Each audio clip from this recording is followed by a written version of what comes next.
आणि मग त्या नैमिष नावाच्या अरण्यामध्ये जी महाराज 88,000 शौनक मुनींना एक परम पावन अशी श्रीमद भागवत कथा या कथेचं महात्म्य सांगत आहेत. आत्मदेव महाराजांनी धुंदुली यांना गोकर्ण आणि धुंदुकारी हे दोन पुत्र झाले.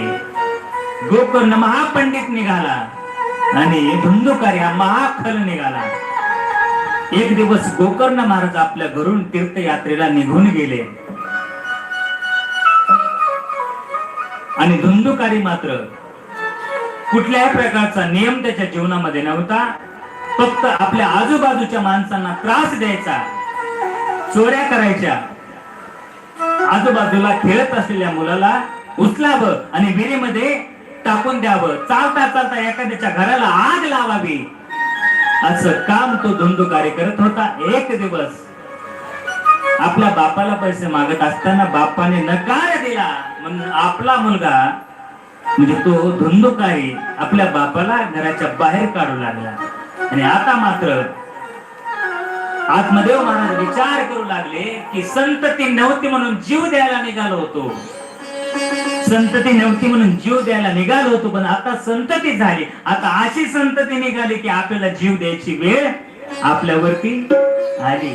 मुलानेच बापाला घराच्या बाहेर काढलं. बाप विचार करायला लागला, अरे सगळं काही यांच्या करताच केलं आणि मुलानेच काही पैसा करता पैसे दिले नाहीत म्हणून, हट्ट पुरवला नाही म्हणून मुलाने बापाला बाहेर काढलं. दारामध्ये डोक्याला हात लावून आत्मदेव महाराज बसले होते.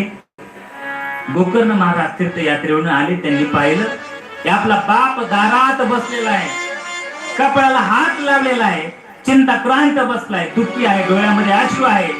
आणि गोकर्ण महाराजांनी आपल्या बापाला विचारलं, बाबा काय झालं, तुम्ही का दुःखी आहात, का रडत आहात, डोक्याला हात लावला का?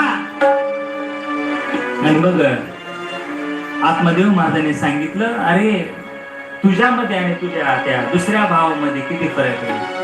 अरे तू ज्ञानी निघालास, महाज्ञानी आहेस, ते आपलं करत आहेस, परमार्थ करत आहेस, पण दुसरा जो भाऊ आहे ना म्हटले, त्याने मला आज घराच्या बाहेर काढलं. आणि मग गोकर्ण महाराजांनी आपल्या बापाला सांगितलं, म्हणले बाबा मुळात तुम्ही संसारात पडला ते खरंय, पण संसार कसा आहे तर दुःख बांधवडी आहे हा संसार, सुखाचा विचार नाही कोठे. संसारामध्ये काय केवळ आणि केवळ दुःख आहे. बघ त्याने तुम्हाला बाहेर काय काढलं किंवा तुमच्या जीवनामध्ये काय दुःख आलं हे सारखंच आहे म्हटले. अरे मग म्हटले मी तर परमार्थ करत करत संसार केला. म्हटले हो, पण तुम्ही कसा केला तर माझी पत्नी, माझा मुलगा, माझी बायको, माझं घर हे कधी म्हणायचं नाही. कारण आपण इथं कोण आहोत, आपण सगळे इथं किरायदार आहोत. जिंदगी जिंदगी